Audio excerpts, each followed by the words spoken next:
Bėdos paprastai po vieną nevaikšto. Stresas netekus darbų užklumpa kartu su ekonominiais sunkumais, o šie gali peraugti į didelės problemas. Tuo labiau jei kiaulė taupyklė nebarška. Suvaldyti ekonominę baimę įmanoma, o kaip tai padaryti, pataria specialistai. Niekas iš mūsų nėra apsaugotas dėl darbo netekimo. Dabar aš jau iš tikrųjų nelabai ir galėčiau jums nurodyti kokių nors darbų, reiškia, kur būtų ramu, kad visada jį turėsi ir galėsi dirbti, reiškia, iki tiek, kiek norėsi. Į darbo praradimą paprastai skausmingiau reaguoja vyrai nei moteris. Dailioji lytis daugiau savirealizacijos atranda namuose, o vyrams, ypač jei iki tol jie mažiau dalyvavo šeimos gyvenime, susidoroti su pasikeitusią situaciją gali būti sunkiau. Visgi reikėtų pradėti veikti, organizuoti savo išlaidas ir protingai elgtis su santaupomis.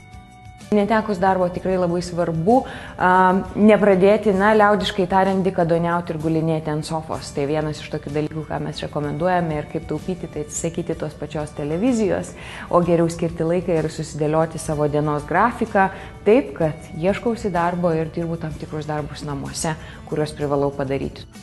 Pirmiausia, rekomenduojama peržiūrėti savo prioritetus, susidėlioti, kas yra svarbiausia. Mokėjimai už paslaugas, maistas, laisvalaikis ir panašiai. Taip pat labai svarbu išlaikyti dienos ritmą. Turėdami darbą natūraliai palaikome savidiscipliną. Judame, tačiau nebedirbant atsiradusių laisvų laikų lengva piknaudžiauti. Net nepastebėsite, kaip turimos sukauptos santaupas, jums nepastebimai tirpti.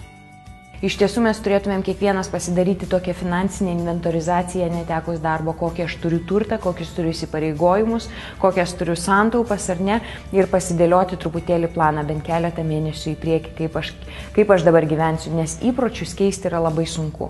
Nepamirškime, kad įpročių keitimas pareikalauja iš žmogaus labai didelio pasiaukojimo. Gali tekti pagalvoti ir apie alternatyvius variantus. Tarkime, jei nuomojatės būstą, galbūt geriausia būtų pasikalbėti dėl nuomos sumažinimo arba persikelti gyventi toliau už centro. Tačiau jei turite nuosavą būstą, galbūt vieną ar kitą kambarį jame reikėtų išnuomoti. Darbo kartais gali tekti ieškoti ir pusę metų, tad alternatyvūs variantai galima išeitis.